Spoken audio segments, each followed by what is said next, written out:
Кыргызстанда 7 миллионунчу жаран төрөлдү. Бүгүн 19 октябрда таңкы саат 2-ден 10 мүнөт өткөндө Баткен облусунун Кызыл Кыя шаарында 7 миллионунчу кыргызстандык жарык дүйнөгө келди. Эртең менен эле ошондой кабар уктум. 7 миллиончу болуп төрөлгөндү. Сиздин уулуңуз? Ооба. Президент чалганда билип калдым да. Президент өзү чалып куттуктады сизди.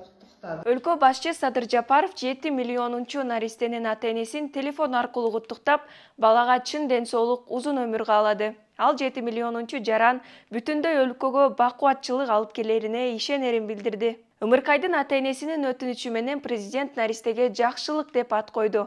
Маалыматка ылайык Ымыркайга депозит эсеп ачылып, 1 миллион сом которулду. 7 миллионунчу кыргызстандык Валижан Абдурасуловдун жана Айжаркын Сыраздинованын үй бүлөсүндө төрөлдү. Жакшылык алардын 4-наристеси.